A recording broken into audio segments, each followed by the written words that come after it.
Olá, tudo bem com vocês? Olá, Boa tarde. boa tarde. Como que vocês estão? Mariana, ativa a câmera. Oi, Luísa. Oi, Luiz. Oi. Sejam bem-vindos à nossa aula, tá? Peguem um livro de vocês, abra lá na página 44, Ok. último capítulo do livro 2, tá? Quero Qual aproveitar matéria que é mesmo? a história. Tá. Eu vou aproveitar bastante a aula hoje. O capítulo ele é pequeno, eu quero ver se eu consigo finalizá-lo hoje ainda.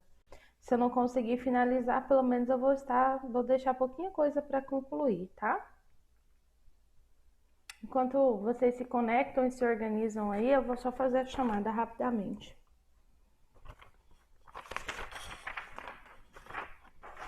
O que acharam do simulado?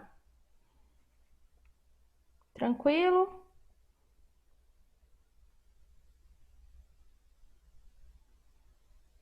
O que vocês acharam do simulado? Tava fácil? Tava? Depende, tinha umas perguntas que confundia. Não tava difícil, mas tinha umas perguntas que confundia. Tava tranquilo. Bem tranquilo. Logo vocês acostumam também. Vamos lá, então. Nós vamos entrar agora no assunto da independência do Brasil e quais os caminhos que foram percorridos para que se chegasse a esse momento, tá? É o que a gente vai estudar agora.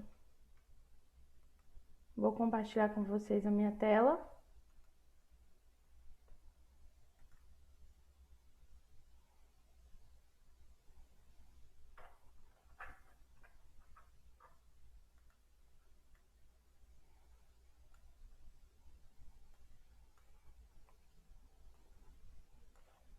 Peraí. Vocês já estão vendo meu compartilhamento? Todos estão já vendo bem o meu compartilhamento? Sim? Só prender meu cabelo aqui direito. Quem aí das meninas padece com cabelo que tá crescendo aí, os fiozinhos rebeldes? Eu estou nessa fase, eu estou padecendo com esses cabelos, sabe? Na verdade, desde quando o Isaac nasceu, eu perdi muito cabelo. Agora eles cresceram, eles estão em fase de crescimento ainda. Aí eu fico com o cabelo assim, parecendo que você levou um choque, sabe? Sabe quando você leva um choque, os cabelinhos ficam tudo assim? Cheio de chifrinhos na cabeça. Eu tô aqui vendo o cabelo, tá péssimo. Eu tinha arrumado, acabou bagunçando tudo. Vamos lá. Reparem meu cabelo não, tá? Isso acontece. Vamos lá. Caminhos percorridos até a independência do Brasil. Todos estão me ouvindo bem? Sim?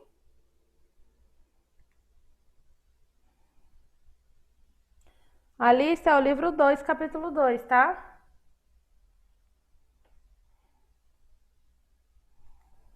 Então vamos lá.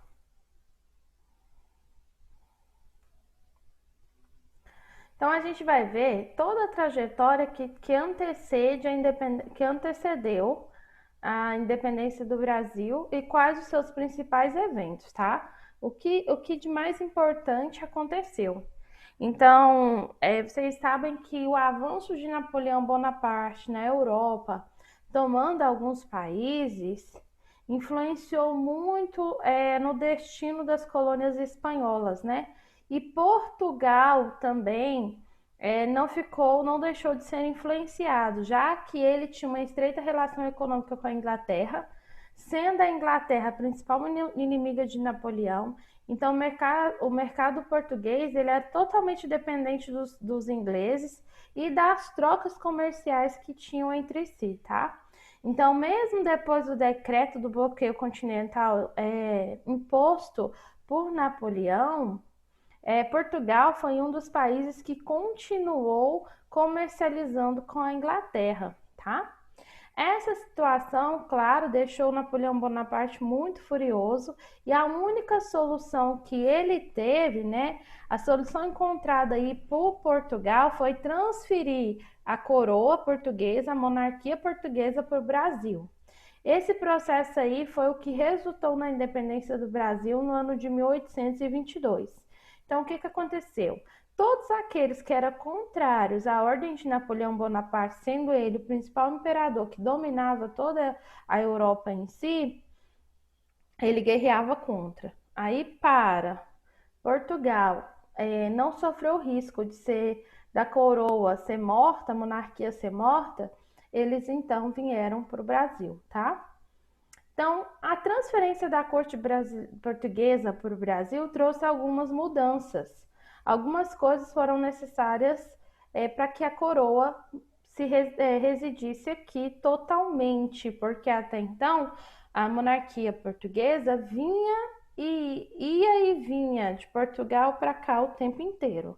E, no entanto, aqui tinha as colônias, as 13 colônias portuguesas, mas a coroa não morava aqui.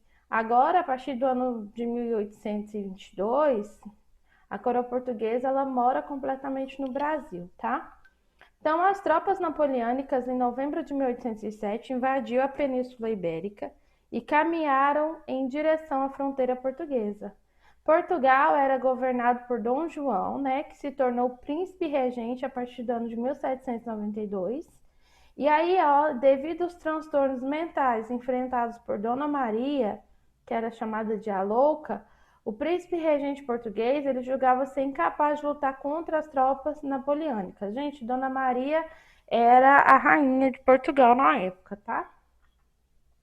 Então, mãe do príncipe João. Para tanto, então, ele pediu a ajuda dos ingleses e a saída foi transferir a família real para o Brasil e contar com a presença militar inglesa para ajudar Portugal nisso daí. As decisões, né, foram tomadas rapidamente e aí em novembro de 1807, os navios portugueses eles vieram em direção ao Brasil. Então a coroa transportou para a colônia bibliotecas, arquivos governamentais, além de todo o tesouro real, tá? Então os portugueses eles não aceitaram a partida de Dom João e a sensação de serem abandonados era coletivamente comum entre todos os portugueses. A incerteza, então, né, tomou conta de Portugal e as mudanças provocaram uma reviravolta nessas relações aí coloniais. A viagem, então, ela não foi uma viagem fácil, foi uma viagem meio complicada.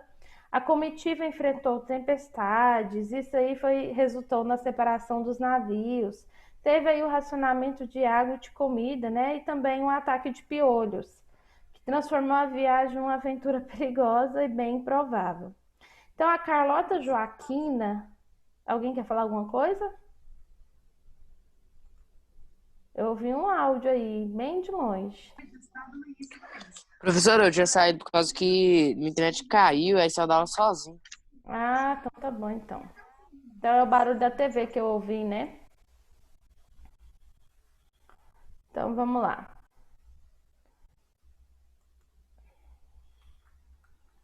Meninos, continuando então, vamos lá voltar no nosso assunto, né? Carlota Joaquina, ela era mulher do Dom João, tá? Uma figura assim histórica interessante, né, nesse período. Ela era filha do rei espanhol Carlos IV, irmã de Fernando VII e casou por procuração aos 10 anos com o herdeiro do trono português. Aqui tá a fotinha dos dois, ó, o Dom João e a Carlota. Então, ela era conhecida por ter um temperamento forte. Ela conspirou contra Dom João com o objetivo de tomar o poder. Ela era contrária à vinda da família real para o Brasil. Ela defendia o enfraquecimento das tropas napoleônicas. E no Brasil, a mulher de Dom João ela conquistou desafetos, né, por sua postura autoritária, algumas desavenças com o futuro rei português também. Após a morte do monarca, Carlota Joaquina defendeu a volta do absolutismo, que era estimulando, né, seu filho Miguel a tomar a coroa para si. Ele era visto então como o único herdeiro do trono real, tá?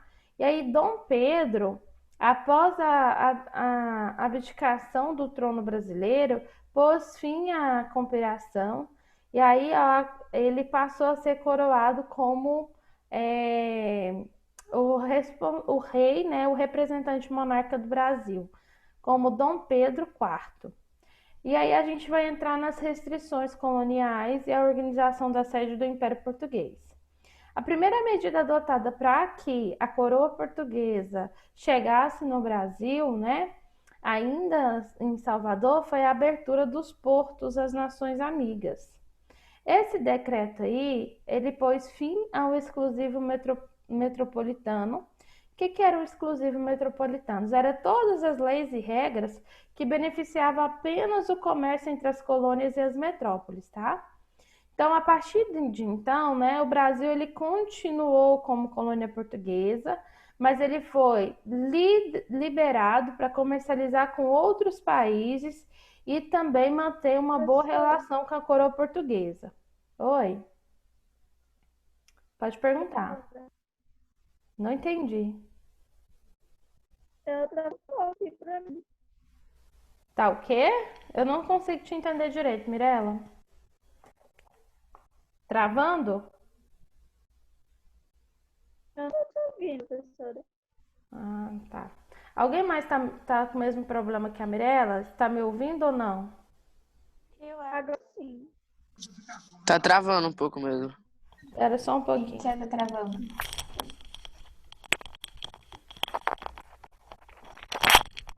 Meninos, hoje eu tô com um probleminha. A Cel resolveu ficar ali na rua de cima da minha casa arrumando não sei o que lá, num poste. Na parte da manhã eu estava dando aula, a energia caiu bem no término da aula. Ainda bem que foi no término, né? E agora, melhorou? Sim. Melhorou? Melhorou, Mirella, pra você?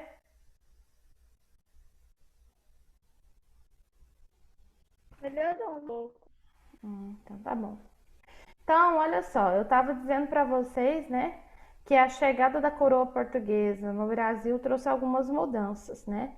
A primeira mudança foi em relação ao comércio. Então, foi acabado o exclusivo metropolitano, que era o comércio só entre as colônias e a metrópole. Agora, todos estavam livres para comercializar com qualquer país. Professora, não tô ouvindo. Não? Vou tirar o fone, então, vou falar sem fone. Tia, pra mim tá normal.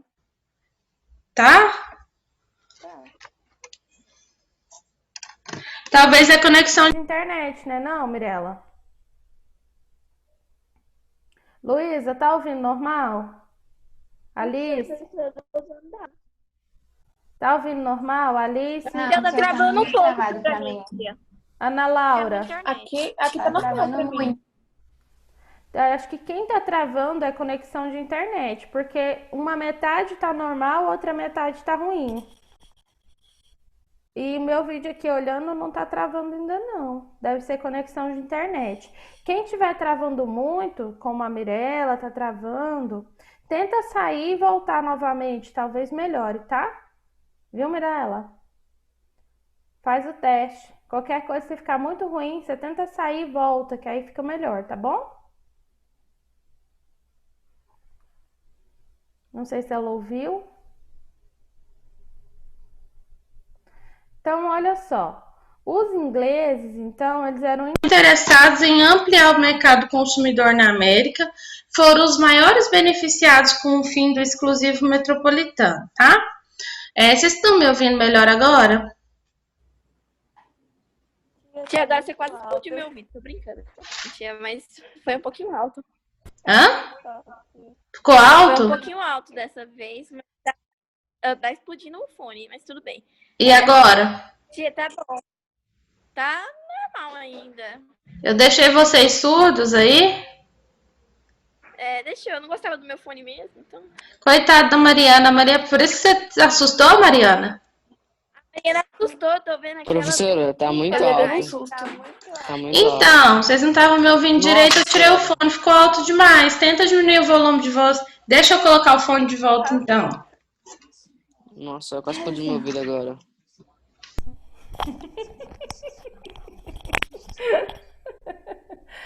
Ai, ai.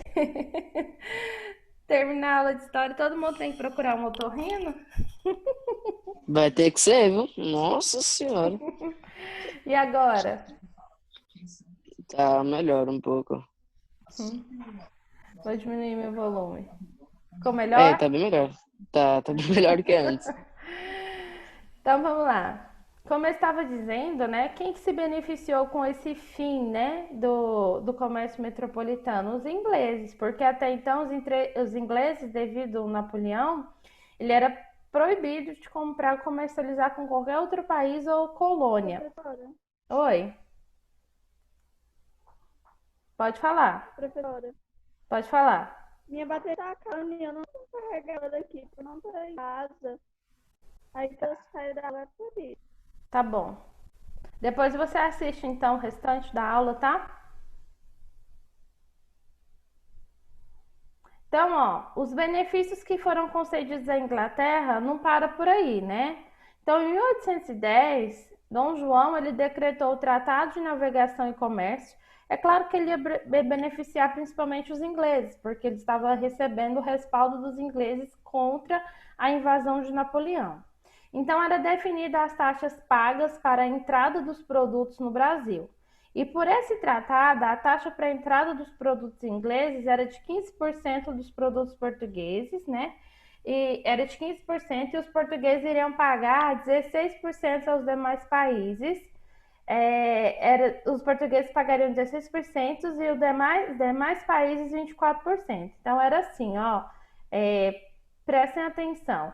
A Inglaterra iria pagar só 15%, enquanto que Portugal 16% e os outros países 24% de taxa de imposto. Então, isso aí, ó, permitiu, né, competir, né, com os produtos ingleses, tornou uma tarefa muito difícil, porque eles tinham menor imposto para ser pago. E já a questão dos portugueses, né, que também eram comerciantes locais, o governo português ele sofre muito com isso, uma queda significativa na arrecadação de impostos.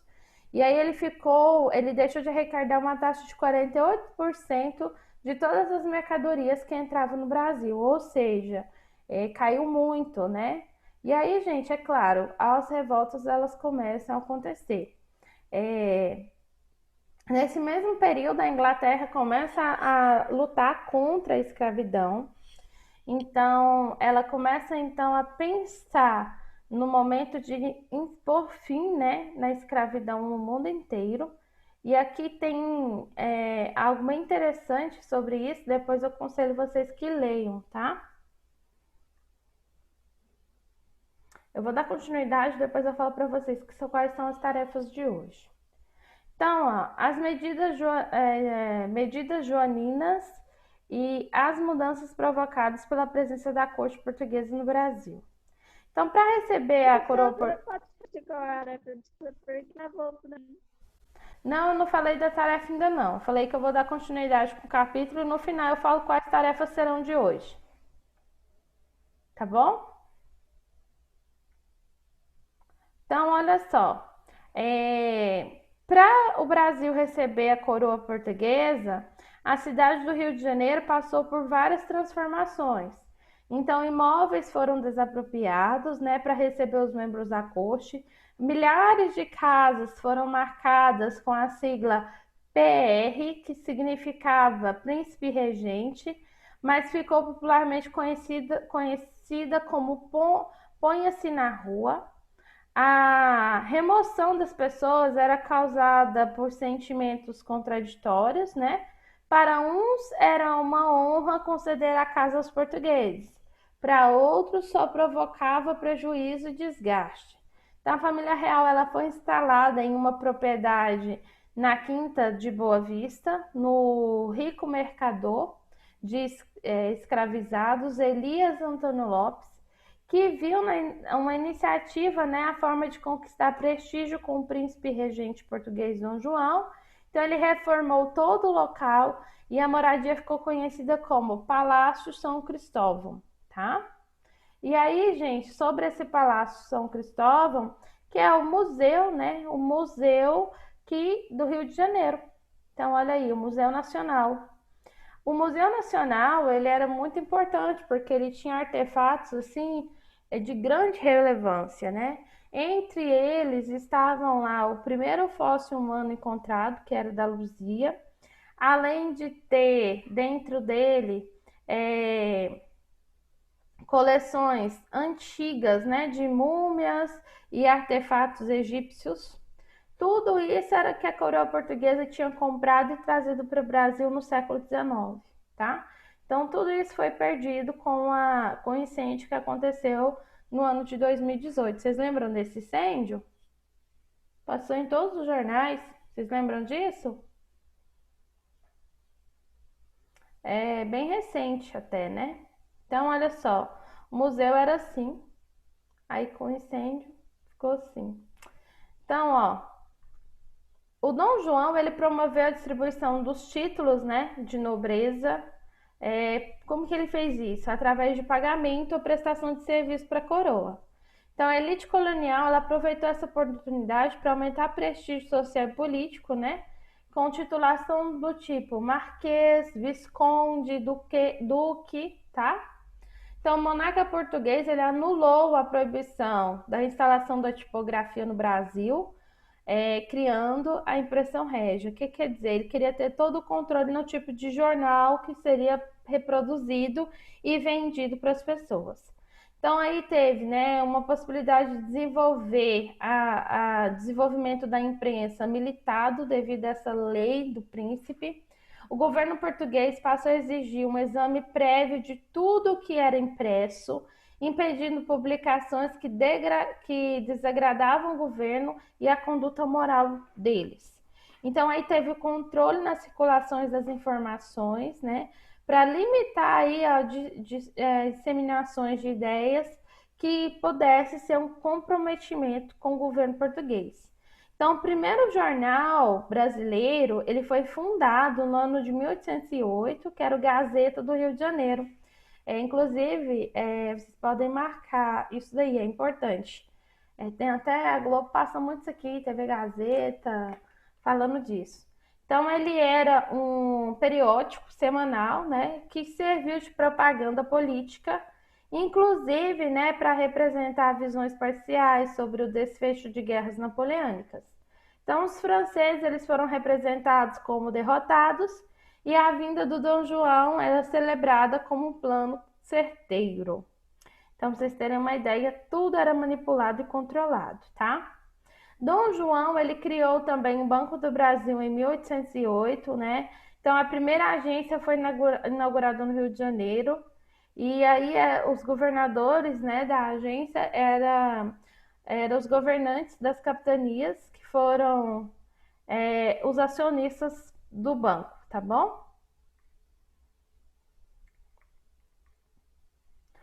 Então, ó, interessado em botânica, Dom João também fundou o Jardim Botânico de São Paulo, tá? Com espécies exóticas do mundo inteiro, e também centenas de chineses vieram para a colônia portuguesa para introduzir no Jardim Botânico o cultivo de chá com sementes importadas. Vocês têm alguma pergunta? Não? Não. Reino Unido de Portugal, Brasil e Algarves. Então, a derrota de Napoleão em 1815, né, os monarcas europeus, eles foram reunidos no Congresso de Viena e eles decidiram voltar ao trono seguindo o princípio de legitimidade, ou seja, aquele que tem direito mesmo do trono. Então, essa decisão afetou todos os rumos da coroa portuguesa. Dom João deveria, então, retomar imediatamente para Portugal, o que não aconteceu. Então, com essa nova ordem, Dom João ele tinha que ser rei em Portugal, não permanecer no Brasil. Então, para legitimar sua presença no continente americano, ele elevou o Brasil à condição de Reino Unido de Portugal, Brasil e Algarves. Essa determinação colocou fim ao período colonial e tornou o Brasil sede do Império Português. Então, o que aconteceu aqui? O principal objetivo dele era não sair do Brasil. Para ele não sair do Brasil, ele tinha que tornar o Brasil sede do governo português e assim ele poderia ficar. Então, toda essa transformação aconteceu para manter a coroa portuguesa no Brasil e evitar a evolução de movimentos de emancipação política, tá? Então, os portugueses, eles desconfiaram dessa justificativa e levou uma série de protestos contra esse tipo de decisão. Aqui tem uma imagenzinha, né, dessa aclamação feita no Rio de Janeiro. E aí, outra mudança política, no ano seguinte, com a morte da Dona Maria I, Dom João, ele então, né, era príncipe regente, foi coroado rei em uma cerimônia em 16 de fevereiro de 1818. E pela primeira vez, ele foi coroado no continente americano. A missão artística francesa e o olhar estrangeiro sobre o Brasil. Então, no ano de 1816, Dom João, ele convidou artistas europeus para vir ao Brasil, não só para incentivar estudos de artes, mas também retratar uma vida na monarquia portuguesa, né, em seus escritos, né. Ele também havia alguns franceses que buscavam no Brasil refúgio, a estabilidade política na França, que não tinha na França após a derrota de Napoleão. Foram eles que deram o nome de conjunto de artistas que se instalaram no Rio de Janeiro. A missão artística ela foi formada por nomes importantes, como Auguste de Saint, Jonathan Batista, Karl Martius, tá? E alguns pintores. Então, escultor, então teve tudo isso aí. Então, eles foram responsáveis pelo projeto da Academia Real de Belas Artes, que foi fundada no ano de 1926. As obras de todos esses artistas, como seus modelos europeus, período, no estilo neoclássico, são chamados assim para valorização e resgate dos padrões e da obra clássica grego-romana, tá bom? Vocês têm alguma pergunta? Eu acho que não vai dar tempo de falar da Revolução Pernambucana por completo, mas eu vou tentar. Tomar só um pouquinho de água aqui, porque tô com... Meu telefone tá acabando a bateria. Se eu sair é por causa que Certo. acabou. Tá sem O carregador. meu também.